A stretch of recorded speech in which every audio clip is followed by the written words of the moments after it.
Monsieur Passima Django, je souhaiterais que vous nous expliquiez avec votre compréhension le mot opposant. En Afrique aujourd'hui, beaucoup sont stigmatisés, qualifiés d'opposants et rejetés ou jetés en prison. D'où vient le mot opposant? Et que signifie-t-il, d'accord, étymologiquement parlant pour le comprendre, mais sa compréhension en Afrique est aujourd'hui un peu galvaudée. Oui, comme on le disait à propos de la démocratie, de l'organisation de la vie politique en Afrique, nous prenons tout à l'envers. L'intolérance n'est pas spécifiquement africaine. Il faut savoir que l'Europe, pendant très longtemps, a été intolérante. C'est pas fini, hein? Et ça continue encore aujourd'hui. C'est pas fini, hein? L'intolérance... J'aimerais bien comprendre comment Coluche et Balavoine sont partis. Hein? L'intolérance, il faut d'abord... Ça remonte à loin pour l'Europe. L'intolérance religieuse. Ouais. L'intolérance religieuse, rappelez-vous, les dragons, le dragonnade. Lorsque le christianisme a fait son coup d'État contre l'Empire romain, qu'il a renversé, et pendant presque 2000 ans, tout ça au nom de Dieu en plus. Enfin, ce qu'ils appellent Dieu. Au nom de ce qu'ils appellent Dieu qu'eux-mêmes ils ont créé. Eh bien, le christianisme a renversé l'Empire romain, a imposé aux Européens presque un véritable calvaire. C'était l'intolérance. Tout ce qui n'allait pas dans le sens de l'Église chrétienne était sévèrement réprimé. Donc, on considère comme opposant celui qui émet un avis contraire à l'avis imposé, officiel. Imposé. Celui qui émet un avis contraire. Je peux ajouter quelque chose. Ma feu épouse naquit en Ariège. Et j'ai visité les grottes où se cachaient les Cathares. Ils se cachaient parce qu'on les massacrait, ils refusaient de se convertir au christianisme et ils étaient massacrés. Il se dit même que là où est située la cathédrale Sainte-Cécile d'Albi, il y a des ossements humains des Cathares qui sont en dessous. Jusqu'aujourd'hui. Jusqu'aujourd'hui. Donc, chez les Albigeois. Les Albigeois comprenaient très bien que l'Église qui vous fait louer un certain Jésus aujourd'hui, vous êtes tous dans les églises là, n'est pas du tout saine. L'Église s'est imposée en Europe par l'épée et le sang. L'Église, ce n'est pas une conversion, ce n'est pas que les Européens, de manière illuminée, se sont levés un jour pour dire « Ah ben oui, on embrasse une soi-disant religion pacifique, de paix, etc. » Eh bien, non. Venu de l'Ouest asiatique, qu'on nous présente comme étant l'Orient, pourquoi on préfère parler de l'Orient plutôt que de l'Ouest asiatique? On pourrait donc préciser ça. Eh bien, un groupuscule, une idéologie, s'est emparé d'un empire. Constantin, qui lui-même a épousé cette idéologie pour le compte de l'empire à la tête duquel il se trouvait. Et il était représentant de Dieu directement. Il détruit les pratiques et croyances romaines, et il rencontre ainsi une opposition à Rome. Il va fuir Rome pour aller s'installer en Asie, en Turquie, et là-bas il va créer une ville qu'on appelle Constantinople, de son nom. Constantinople, en effet. Et voilà comment le christianisme va commencer par détruire un empire, et jusqu'à provoquer la division de l'empire en deux. L'empire de l'Est, l'empire romain de l'Est, qu'on appelle l'empire romain d'Orient, et l'empire de l'Ouest, qu'on appelle l'empire romain d'Occident. Qui à un certain moment avait sa capitale à Worms, en Allemagne. Donc voilà, ça va venir par là après, au niveau des histoires de papauté, etc. Donc, Constantin, donc le christianisme va s'emparer de l'empire romain, qui aurait pu connaître la révolution industrielle plus tôt. Et ça dit que le mot opposition émane de là. Le mot opposition, déjà, ça vient de là. Voilà. L'opposition, c'est tout simplement la rencontre des contraires. La rencontre des contraires. Parce que vous prenez l'eau et l'huile, eh bien, vous le mettez dans un verre, il y a toujours une différence. Sauf si on le réchauffe. Oui, dans le bout, les réchauffer. Et le réchauffer signifie ici la massacrer. Voilà, donc vous le réchauffer, eh bien, l'eau va s'évaporer. Hein, l'eau va s'évaporer, et puis il finit par reprendre le dessus et puis s'imposer. Ouais. Donc, vous mettant face à face les contraires, il peut y avoir absorption, il y a inévitablement une partie qui va. Alors, donc, on se retrouve ici sur le plan politique. Sur le plan politique, le mot opposant est transporté avec ce mot opposition. Ce mot opposition, d'abord, qui vient d'abord de la religion. Ça vient d'abord de la religion. Parce que tout part de la religion. La religion est une organisation politico-idéologique. La religion est une organisation politico-idéologique. Qui dit pourtant prôner l'amour. Ben oui, qui en même temps prône le châtiment. Ah oui. La religion ne prenait pas que l'amour. Même Jésus aurait chassé à coups de fouet les marchands dans un temple. Voilà, le temple de Jérusalem. Voilà, donc vous êtes dans... Bon, bref. Donc, ce terme, ce concept, cette pratique vient de la religion. Parce que la religion, nous sommes ici dans le monde occidental. Enfin, dans le monde européen, pas occidental. Dans le monde européen. Dans l'Empire romain. L'Empire romain s'étendait jusqu'en Égypte. Jusqu'à la partie occidentale de l'Asie, qui regroupe aujourd'hui les pays qu'on appelle les pays du Moyen-Orient, Proche-Orient, la Palestine, l'Arabie, la Syrie, la Jordanie, l'Iran, tout ça là c'était... Même jusqu'au nord de l'Algérie, je crois bien. Non, toute l'Afrique du Nord. Voilà, toute l'Afrique du Nord, et jusqu'aux confins, jusqu'à la frontière est du Maroc, puisque le Maroc n'a jamais fait partie de l'Empire romain, et l'Égypte. Avec la dernière fille de Ptolémée, qu'on appelle Cléopâtre, dont on parle très souvent, eh bien, tout cela montre que c'est l'Empire romain. Et l'Empire romain, qui se développait et qui n'a pas réussi la révolution industrielle tout de suite pour les Européens, malheureusement. Parce que c'était un empire qui était esclavagiste, qui pratiquait l'esclavage, pas l'esclavage des Noirs. Les esclaves étaient des Blancs, étaient de toute origine. L'esclavage des Noirs n'a pas la fuite. D'accord. Donc, tout cela, la religion va apparaître. La religion va naître. Qui va créer le terme religion? Mais ce sont les Romains. Tout à fait. Les guerrés, qui signifie relier les uns aux autres. Comme un faisceau.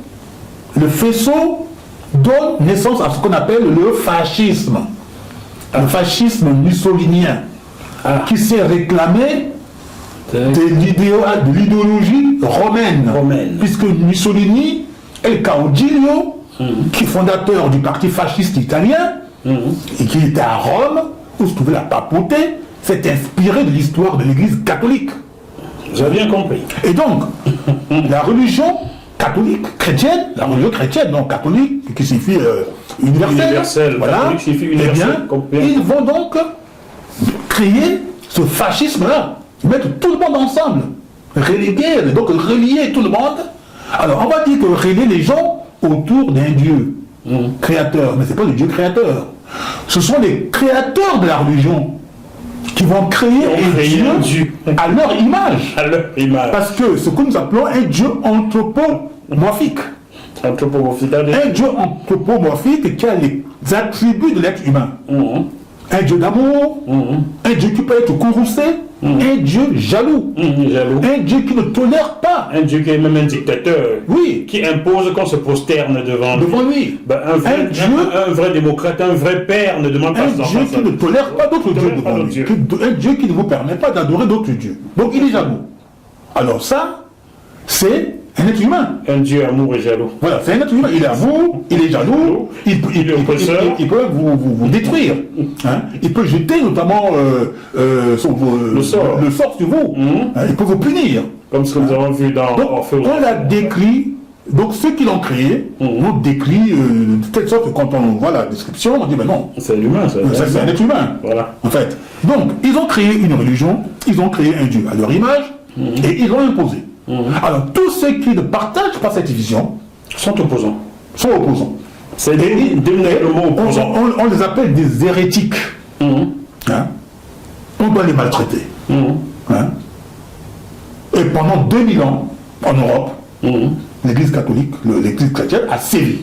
Et lorsque on arrive à un moment donné, au XVe siècle, où certains vont protester contre le comportement de ces catholiques, d'où le terme de protestant, avec Martin Luther, l'allemand, qui va d'abord traduire livres religieux dans une langue vulgaire pour le publier, porter à la connaissance de tout le monde, ce qu'on appelle la connaissance et le savoir, eh bien, ils vont être excommuniés. Donc ils vont être exclus, chassés. Ils vont être exclus de la sphère catholique. Ils vont devenir, on va les qualifier de protestants parce qu'ils protestent. Encore l'opposition. Voilà. Et bien voilà l'opposition. Et tout cela, eh bien, c'est ce qu'on appelle l'idéologie politico-religieuse. Idéologie politico-religieuse. Nous devons préciser pour que les enfants comprennent. Lorsque vous entendez Martin Luther, ce n'est pas l'américain noir Martin Luther King. Martin Luther n'a porté ce nom que parce qu'il y a eu un autre Martin Luther qui était allemand. Martin Luther, c'est parce que les Noirs américains, qui étaient aussi sous l'emprise de l'esclavage, qui ont été déportés en Amérique, réduits en esclavage, ont protesté et aussi. Puis aliénés. Donc ils vont embrasser la religion protestante et l'islam pour Malcolm X. Non, avant d'abord de passer à l'islam, d'abord ils étaient tous des protestants, comme les Américains, puisque les Américains étaient des protestants. Ceux qui étaient partis à bord du Mayflower au XVIIe siècle, vers les années 1625-50, eh bien, ils vont donc embrasser cette religion protestante, qui est celle des premiers Américains qui vont arriver à New York, dans l'Est américain. Et les Noirs qui ont été déportés là-bas vont suivre leur maître, vont suivre leur bourreau, ils vont partager, ils vont se voir imposer ainsi la pratique religieuse, ils sont protestants, et c'est ainsi que l'autre va porter le nom du fondateur de cette religion, du protestantisme, qui est Martin Luther, et il va lutter King. Au lieu de Martin Luther, pourquoi ça Martin Luther King. Et bon, ceux qui vont par la suite, quand ils vont, à un moment donné, on va arriver dans les années 50-60, certains vont se dire, mais oui, le christianisme, c'est la religion des bourreaux esclavagistes, et bien, par ignorance, comme ils sont attachés à la religion, ils ne peuvent pas faire autrement, et bien, ils vont se dire, ah ben oui, il y a une autre religion qui n'est pas le christianisme, c'est la religion contraire à celle de leurs oppresseurs. Donc c'est l'islam. C'est l'islam. Eh bien, ils vont passer d'un mal à un autre. Malcolm X. Voilà. Et ils sont ignorants, ils ne savent pas que... Voilà. Ils ne savent pas que... C'est la même famille, quoi. Ils ne savent pas que ce sont les musulmans qui ont ouvert les portes, les portes des royaumes noirs aux chrétiens, qui sont venus déporter les Noirs vers les Amériques. Parce que, avant que les Occidentaux chrétiens n'arrivent en Afrique, Kézanne vous invite à entrer dans une nouvelle ère digitale. Kézanne ouvre une infinité d'opportunités avec un accès illimité. Que les Occidentaux chrétiens n'arrivent en Afrique, c'était les Arabo-musulmans, au 7e siècle, qui pratiquaient l'esclavage de l'homme noir, qui agressaient les Africains, les déportaient, les génocidaient, les réduisaient en esclavage, et pratiquement du 7e siècle jusqu'au 15e siècle. Et jusqu'aujourd'hui, c'est pas fini en Mauritanie. Oui, il y a des étapes d'abord. Du 7e siècle au 15e siècle jusqu'en 1492, uniquement et exclusivement les Arabo-musulmans étaient les bourreaux des peuples noirs. Jusqu'à ce que ils arrivent même en Europe. Et lorsque ils occupent une partie de l'Europe, ils occupent l'Italie, le Portugal, jusqu'à Poitiers, la Poitiers, la France. Lorsque les Européens, après avoir subi une partie, une occupation arabo-musulmane pendant un certain temps, eh bien, ils vont progressivement se réorganiser.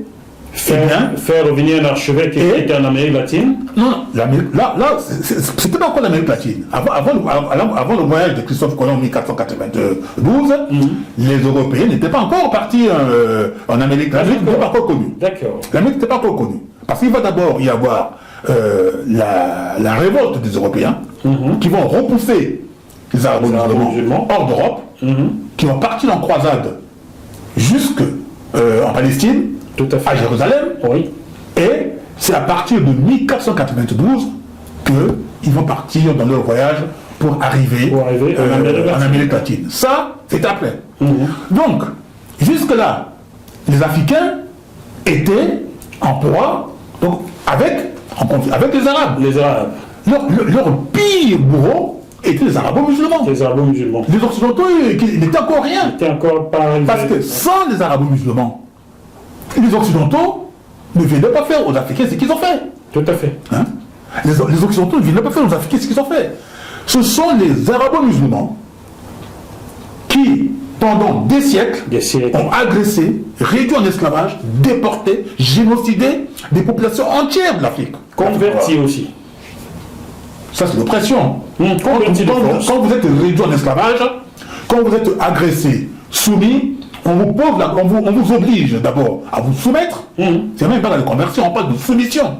Puisque le mot islam signifie soumission. Soumission. Eh bien, donc vous êtes soumis et on vous oblige à aller, pour le compte de vos maîtres arabo-musulmans, prendre vos autres frères pour les amener. Parce qu'ils sont ainsi enrôlés dans les armées arabo-musulmanes pour aller combattre d'autres Africains qui, eux, sont restés libres avec leur civilisation et leur culture. Alors, les Européens, entre-temps, se réorganisent, continuent à voyager et vont se trouver confrontés aux Arabo-musulmans. Dans un premier temps, quand ils ont découvert les Amériques, qu'est-ce qu'ils ont fait? Quand ils sont arrivés, parce que découvert. Quand ils sont arrivés en Amérique. Ils disent qu'ils ont découvert, c'est une connerie ça. Quand ils sont arrivés en Amérique, qu'est-ce qu'ils ont fait? Ils ont trouvé les populations américaines, les populations qui étaient là. Oui. Eh bien, rapidement, ils les ont décimés. Massacrés. Ils les ont massacrés et par la suite, qu'est-ce qu'ils ont fait? Ils sont venus prendre les leurs. Les premiers déportés en Amérique, c'était des Européens. Les Européens, en effet. Et ces Européens trouvaient facilement la mort. Oui, parce que... Alors, il était question maintenant de déporter les Arabes. Ça, les Africains doivent le savoir. Il était question de déporter les Arabes dans les Amériques. Oui. Mais les Arabes vont signer un pacte avec leurs confrères européens. Ils vont leur dire, écoutez, ne nous déportez pas. Nous avons mieux. Nous avons les Noirs. Que nous déportons depuis 7 siècles. Que nous déportons depuis 7 siècles. Ils sont en nombre inépuisable. Nous allons les attraper et vous les livrer. Voilà comment les Arabo-musulmans vont ouvrir les portes de l'enfer occidental, les portes de l'enfer pour les Noirs, au profit des Occidentaux. Vous l'avez expliqué à nos frères antillais, ça? Et les Occidentaux vont dire, ok, d'accord, ce pacte, on le sait. Vous êtes des frères. Parce qu'il faut savoir que les Arabes, qu'on appelle orientaux, qui n'ont d'orientaux que de nom, c'est des Occidentaux asiatiques, et les Occidentaux européens sont de la même souche. Ce sont des Caucasiens. C'est les mêmes frères. Si vous prenez un Iranien aujourd'hui, vous prenez un Anglais aujourd'hui, c'est le même peuple. Il n'y a que le turban qui change. Hein? Voilà, c'est le même peuple. Ils sont venus du Caucase. Quand ils sont partis du Caucase, d'autres sont descendus vers le nord, vers le sud, pour aller s'attaquer aux Noirs qui se trouvaient là-bas. Et d'autres ont continué vers l'est pour venir envahir les Noirs, non, vers l'ouest plutôt, pour venir envahir et occuper les Noirs qui étaient ici auparavant. Parce que les Noirs, l'Europe initialement était habitée par des populations noires, sur lesquelles nous reviendrons. On reviendra tout à l'heure. Donc là, ces deux peuplades-là sont les mêmes. C'est la civilisation, la culture qui les distingue, mais c'est les mêmes peuples. Donc, ils vont s'entendre sur le dos des Noirs. Il n'y a pas de différence entre Arabes, Perses et Européens. C'est la civilisation qui les distingue. C'est leur accoutrement. Je vais vous ramener sur le mot opposant, car aujourd'hui, ce mot en Afrique signifie être le paria. Être appelé opposant en Afrique, en politique africaine, signifie paria. De part et d'autre, celui qui émet un avis contraire, qui fait une proposition contraire, on l'a dit, chez les dépigmentés, ce qu'on appelle les leucodermes, qui eux-mêmes se disent des blancs, eh bien, celui qui émène la vie compteur est opposant. Un hérétique. Eh bien, il y a au sein de l'Église ce qu'on appelle l'Église orthodoxe, originelle. Eh bien, l'orthodoxie, c'est ce qui est pratiqué aujourd'hui en Russie et dans cette zone. Voilà. Parce qu'à l'origine, c'était originaire. Puisque, et ceux qui disent le contraire, bien sûr, c'est la version hétérodoxe. Le contraire. Donc, on a aujourd'hui les mondialistes et les altermondialistes. Il y a la face, il y a le versant et le verso. Donc, le versant, c'est ce qui est établi, accepté. Le verso, c'est ce qui n'est pas accepté, donc c'est l'opposition. On présente les choses de cette manière-là. Ce qu'on appelle les contraires. Et tout partant de là, avec l'intolérance religieuse qui est inculquée dans la mentalité du noir, qui aujourd'hui, politiquement parlant, quand on voit les choses, et c'est de part et d'autre, lorsque vous avez en place, d'abord, un gouvernement africain, à la tête d'un pays africain, ou une équipe quelconque, qui est en place, qui pratique une politique,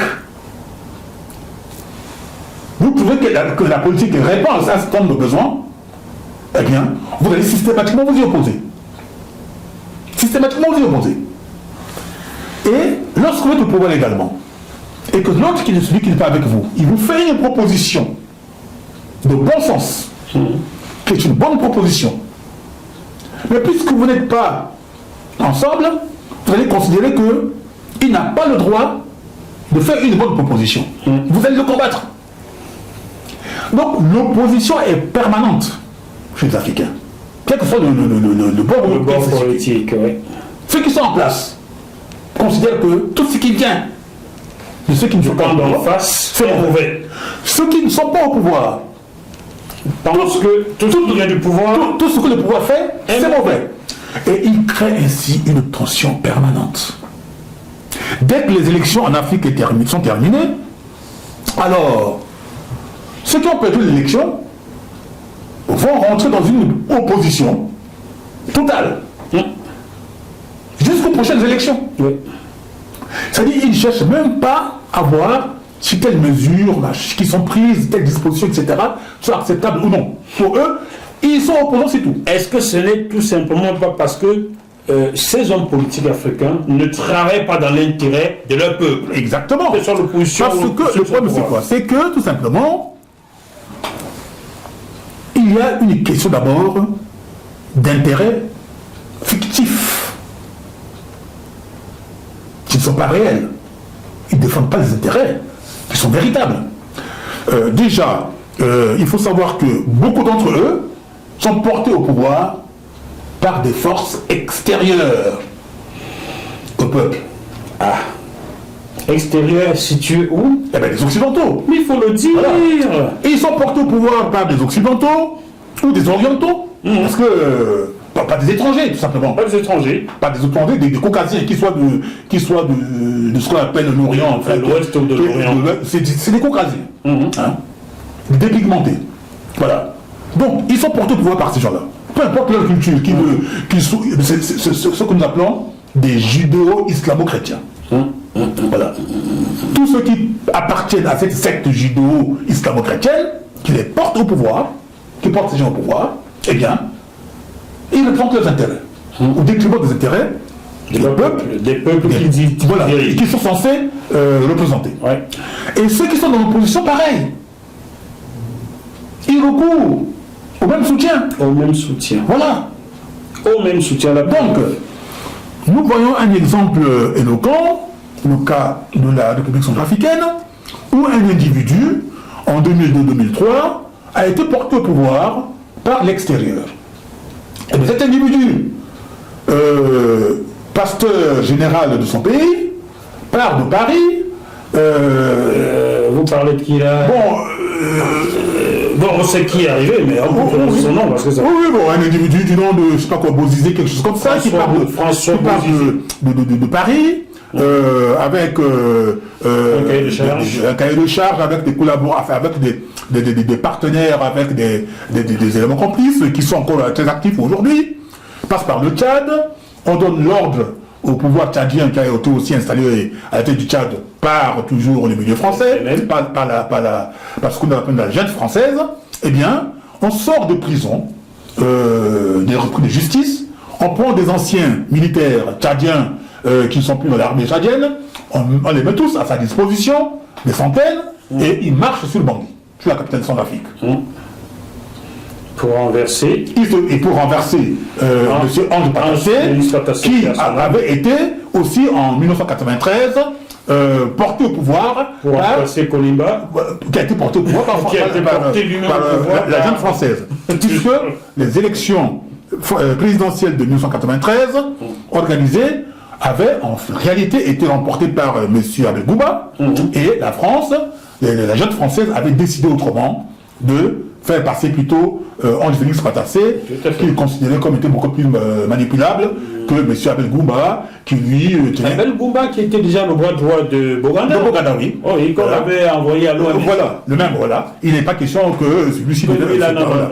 Alors, que nous avons côtoyé personnellement, avec lesquels nous avons travaillé. Nous avons travaillé pendant les années 90-2000. Eh bien, donc, ce monsieur, ce personnage de Bozizé, l'agent français, protection, on va le mettre à la tête du pays, de 2013, de 2003, en 2012. Eh bien, tous ceux qui l'ont accompagné, tous ces Tchadiens, Sahéliens, autres, qui l'ont accompagné à Bangui, qui ont connu vraiment des crimes en tout genre, qui ont détruit toutes les administrations, toutes les archives du pays. Eh bien, ils vont en installer au pays, à la tête du pays. Certains se retrouvent dans sa garde prétorienne, d'autres vont à l'intérieur du pays, vont se tailler certaines zones du pays pour exploiter l'or de diamant par-ci par-là. Jusqu'en 2012, ils créent des rébellions, ils désobéissent, prennent avec eux certains centrafricains, eh bien, les mêmes. Et aucun de ces mouvements, aucun de ces groupes ne prennent en considération les intérêts du peuple centrafricain. Non. Voilà.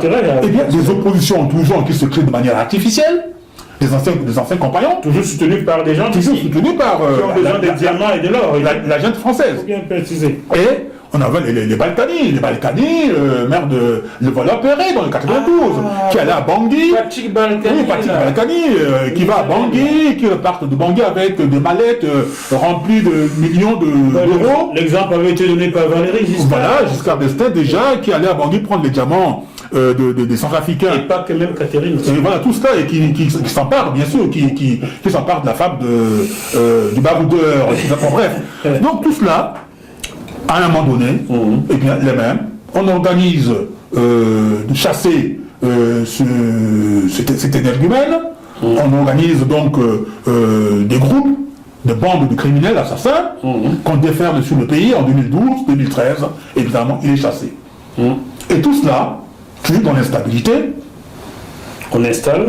Dans l'instabilité, on crée des périodes de transition rapides, et puis celui qui avait été installé là, un certain Djoutoudia, et on le fait partir, donc la junte française le fait partir, pendant que les forces françaises sont dans le pays, censées organiser au moins l'installation de l'État, ce n'est pas leur intérêt, qu'un État se constitue sur le territoire centrafricain, pas question, eh bien, on organise les élections en 2016, l'actuel président de la République... Il y a eu une transition avec Catherine... Une transition avec une certaine voilà, qui s'en va. On organise des élections dans des conditions quelque peu bizarres. Pour eux, c'est pas un problème. Il suffit de faire un certain nombre d'élections. L'actuel président de la République est sorti, désigné vainqueur de cette élection. Eh bien, il se met à la tête du pays. On arrive presque à la fin de son mandat. En 2020, qu'est-ce qu'on fait?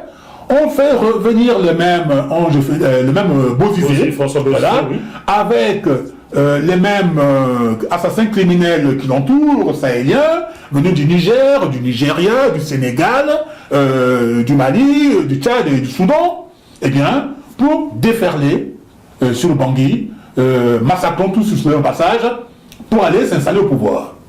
Eh bien, la Russie est intervenue à la demande de... Donc, pour une fois dans l'histoire du pays, on a échappé à la répétition de l'histoire, eh bien, avec la présence russe dans le pays. On a intercepté cela. Voilà, décembre 2020, ils vont intercepter cela. Et depuis lors, la junte française, avec ses partenaires caucasiens du Golfe, puisque c'est les mêmes gens, je l'ai précisé, et à part le turban à part le costume, voilà, qui les distingue, eh bien, vont continuer à financer ces bandes armées, ces assassins criminels, qui prennent en étau, qui attaquent tout un peuple, qui empêchent un peuple africain de vivre en paix, comme on le voit un peu dans le nord-ouest du Cameroun, les mêmes.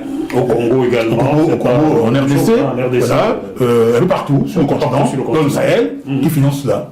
Et bien voilà, donc, nous avons affaire à des Africains au service d'intérêts étrangers qui sont utilisés qu'on qualifie comme on l'appelle opposant. Voilà, qui revêtent le tissu d'opposants. On les voit dans les réseaux sociaux. Ils sont là. Ils se fichent royalement du sort de la population. Pour eux, que des étrangers sillonnent un pays, massacrent, tuent, violent, ce n'est pas leur problème. Ce qui les intéresse, c'est la kermesse qui s'organise dans ce qu'ils appellent capitale. Et quand on voit l'état de ce qu'ils appellent capitale, il n'y a pas de capitale. J'étais à Bangui en novembre, je suis à Bangui en novembre 2021. La route qui part de l'aéroport pour le centre-ville, là je me suis dit, mais qu'est-ce que c'est que ça ? Il n'y a pas de rue, il n'y a rien. Il y a 3 beaux bâtiments à Bangui, je peux les citer. Oui. Les 3 beaux bâtiments que j'ai vus à Bangui, il y a l'église catholique, la cathédrale là, il y a le Ledger Hotel où j'ai dormi, c'est assez beau. Et le 3e beau bâtiment, c'est l'ambassade de Russie. Construit sous l'URSS. Ah oui, ça veut dire qu'il y a de cela 40-50 ans. Voilà. La l'URSS, qui aujourd'hui la Russie, avait construit l'un des plus beaux bâtiments. En dehors de ces 3 bâtiments, même la présidence n'est pas... Mais la présidence, c'était la résidence du colon. Qui était le représentant de la junte française à Bangui. Donc, je ne dis pas j'entends, j'y suis entré puisque vous pouvez trouver sujet un peu plus. J'ai tourné au sein de la présidence. Voilà les 3 seuls beaux bâtiments que j'ai vus à Bangui. On se demande, mais qu'est-ce que la France a foutu dans ce pays depuis Mathusalem ? Rien du tout. Parce que les Français étaient dans nos territoires, que ce soit au Gabon, au Congo-Brazzaville, au Tchad, en Centrafrique, ce qu'ils appelaient l'AEF. Enfin, donc, dans nos territoires qui étaient occupés par eux, c'était des prédateurs qui étaient là pour s'emparer exclusivement des richesses du pays. Tout à fait. Donc, il faut de l'EVA pour le Michelin, pour le caoutchouc, pour Michelin, en effet. pour le caoutchouc. Oui. Eh bien, le territoire était coupé en secteurs, différents secteurs qu'ils appelaient des concessions. Ils attribuaient ces concessions à des sociétés françaises qui exploitaient cela. Et des gardes chiournes qui étaient là.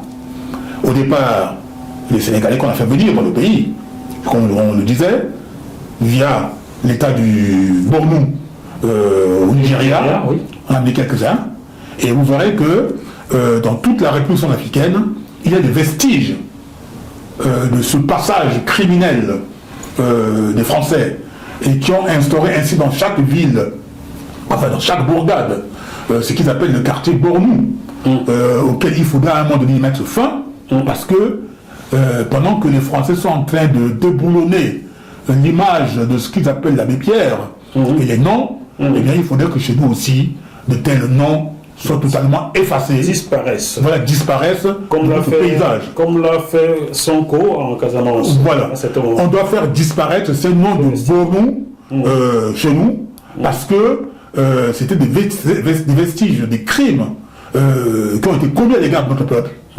Et qui ont vidé notre pays de la moitié de sa population. Donc, tout cela a fait que, eh bien, ça a laissé que des traumatismes qui ont été transmis de génération en génération aux populations de Centrafricains. Et qui ont conduit tout le monde à l'église. Voilà, et dont certains aujourd'hui, quand nous parlons d'opposition, qui ne comprenant rien, se disent opposants parce que c'est comme si c'est un jeu d'enfant dans une cour d'une école maternelle où on joue à l'opposant, question de se faire remarquer par l'oppresseur, le maître français, pour dire ah oui, je suis opposant. On ne sait pas opposant à quoi. Et en face, certains vont dire nous sommes de la majorité, et puis voilà, ils s'affrontent en permanence. Et le maître regarde et pendant ce temps, le maître derrière, il rit. Il rit, voilà. il exploite. Oui, regardez ces enfants, c'est comme exactement à la récréation, les maîtresses restent à l'intérieur, ils envoient les enfants dans la cour, qui jouent, qui parfois s'affrontent, et puis de temps en temps, on intervient pour les séparer, pour lui dire arrête, on crie. On ne sort même pas pour les séparer. On reste à l'intérieur et puis on crie derrière sous les enfants et arrêtez cela. Et bien c'est ce qui se passe. De temps en temps, on tient un discours, machin, vis-à-vis du pouvoir, vis-à-vis des opposants, et tout le monde y trouve son compte, et ça continue ainsi. Ça trouble la population en souffre, les populations de ces pays en souffrent, mais personne ne se préoccupe. Voilà ce que c'est que l'opposition. Dernière question pour cette partie-ci. Vous, Passema Django, êtes qualifié aujourd'hui d'opposant à Archange Faustin Touadéra. Êtes-vous opposant à Archange Faustin Touadéra? Je suis tellement, je me considère comme tellement, je suis d'une noblesse d'esprit, issu d'une dynastie noble qui s'interdit les jeux d'enfants qu'on appelle l'opposition.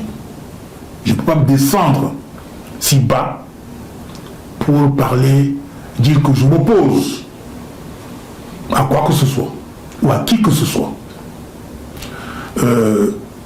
Nous formulons des propositions, nous étalons nos connaissances et nos savoirs, quitte à celles de ceux qui sont en manque de connaissances et de savoir, de s'en approprier pour faire quelque chose.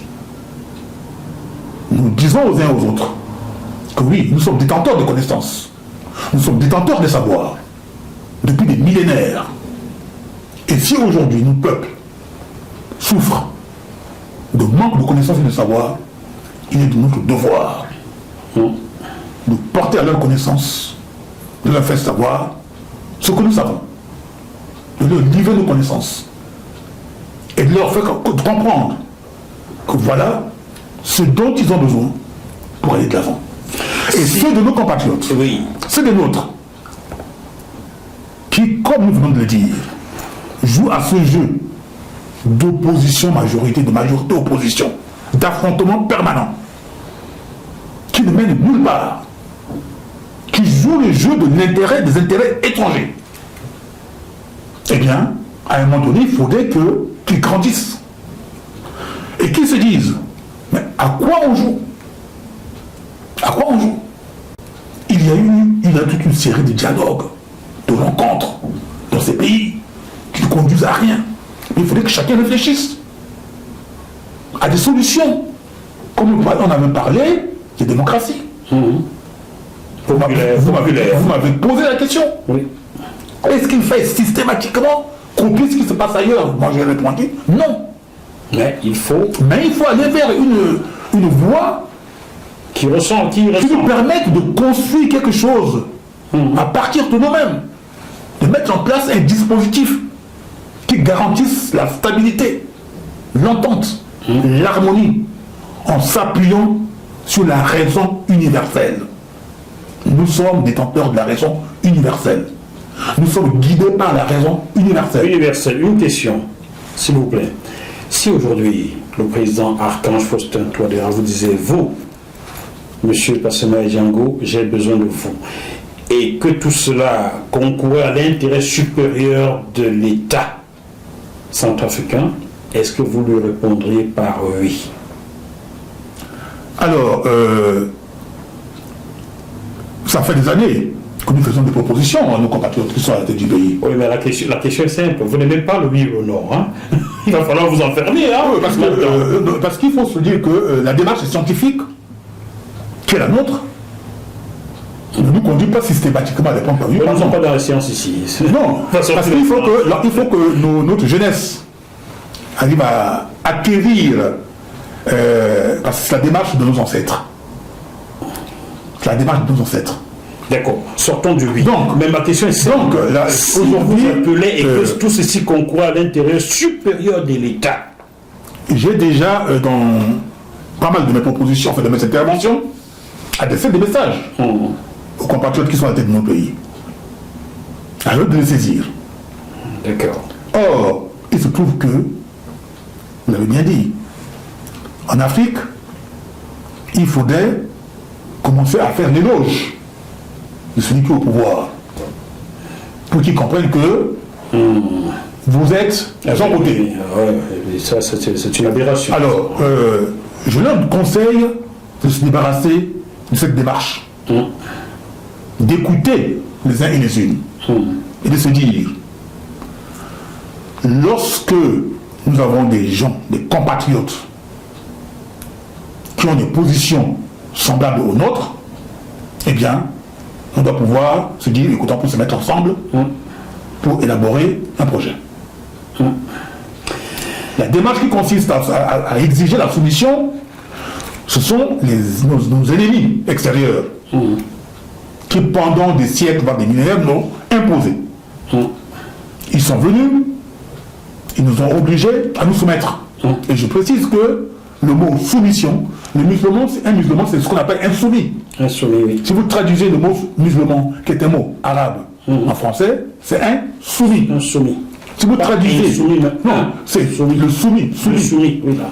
Il se soumet, point. Lorsque vous traduisez le mot islam, qui est un mot arabe en français, islam signifie soumission. Point. Soumission.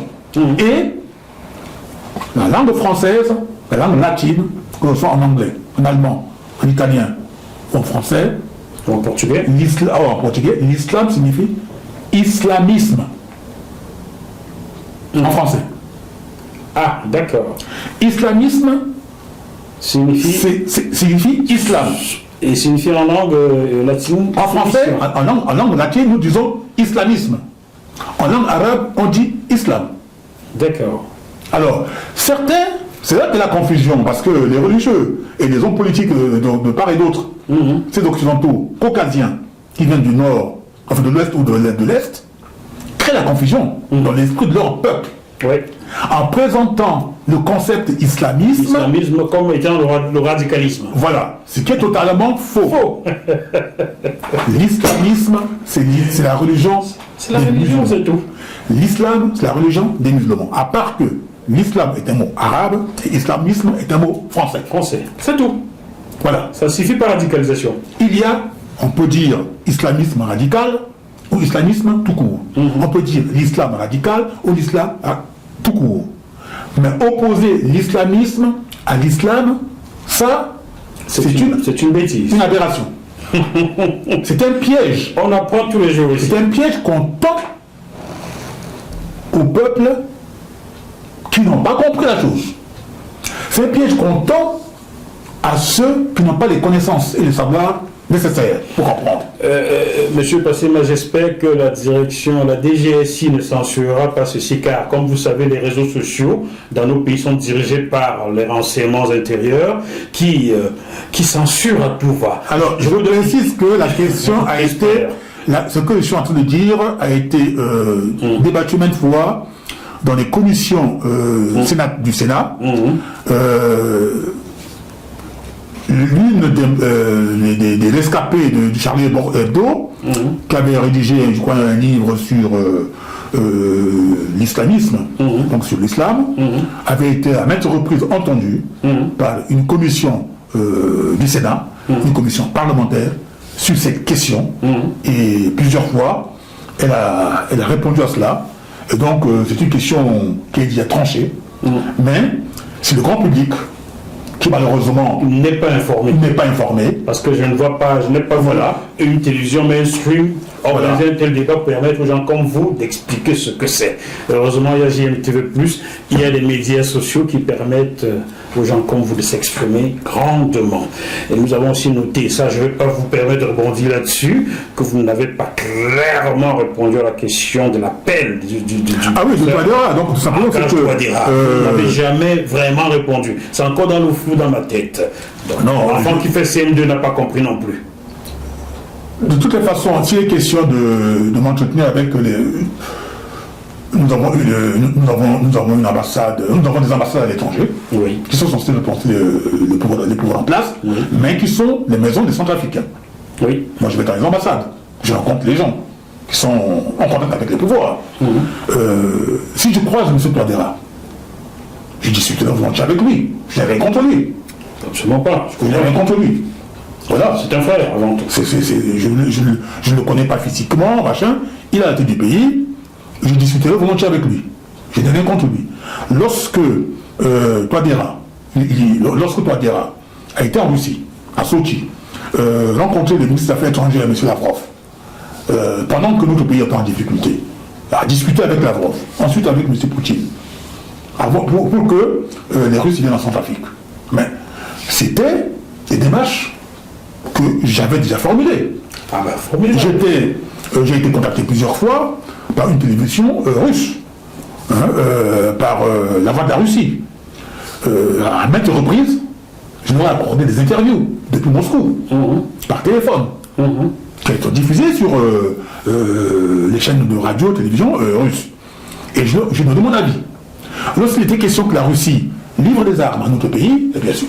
Donc il y a des actes posés par les autorités centrafricaines actuelles qui vont dans le sens de ce que j'ai déjà prôné, défendu bien avant. D'accord. Lorsque ça se réalise, est-ce que je vais aller à l'encontre de cela? Mais non. Non. Mais si les intéressés, ayant écouté déjà, nous connaissons déjà ma position, ils disent, mais voilà, mais écoute, tu as proposé ceci, machin, etc., mais je pourrais approfondir avec eux. Ils leur disent, mais voilà, on va attaquer les aspects. C'est ce qu'on peut faire. Mais je ne suis pas demandeur de quoi que ce soit. Non, on ne dit pas. Je vous ai posé la question. Si ils vous appelaient, je leur réponds, non, je m'adresse à eux. Voilà. Je m'adresse à eux. Vous n'êtes pas demandeur. Votre retraite vous permet de vivre. Je leur dis, écoutez, je ne suis pas demandeur de quoi que ce soit. Je rencontre pas mal d'institutions, de compatriotes africains, d'ailleurs, à qui je livre mon expertise sur ces questions de stratégie, de sécurité, pour aller de l'avant. Donc, je suis centrafricain, mais tout à fait normal. Mais c'est à cela que je dis à mes compatriotes, qu'ils soient de l'opposition ou qu'ils soient au pouvoir, nous avons des choses à leur faire comprendre. Qu'il faut privilégier l'intérêt du pays. C'est pareil pour le Cameroun. J'ai été invité par les frères camerounais au grand dialogue des Camerounais de l'étranger. En décembre 2023. Vous m'aurez rencontré, je vous aurais dit, ne perdez pas votre temps. Oui, bon, mais ayant été sollicité par des compatriotes, j'étais venu leur dire ce que j'avais à leur dire. Pourquoi est-ce que, bon, je l'ai dit pour les Camerounais, je rencontre des frères du Congo RDC, ils leur disent ce que j'ai à leur dire. Pareil pour le Mali. Donc, il est tout à fait normal que les Centrafricains, qui, s'ils venaient à me solliciter, je dois leur parler. Très bien. Alors, je vais revenir un peu sur la DGSI avant de clôturer cette dernière partie. Et je vais vous dire que mardi 19 décembre 2023, un de mes postes concernant Gérard Darmanin, qui faisait la publicité d'une boulangerie à Tourcoing-sa-Ville, avait été censuré sur YouTube et cette page de YouTube clôturée.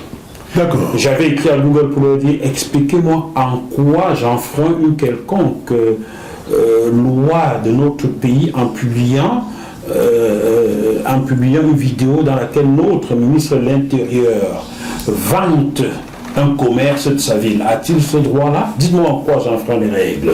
Croyez-moi, j'ai encore des écrits. Quand on a rapidement rétabli ma chaîne qui venait d'être clôturée, on l'a rétabli en moins de 24 heures et on a rétabli la vidéo également.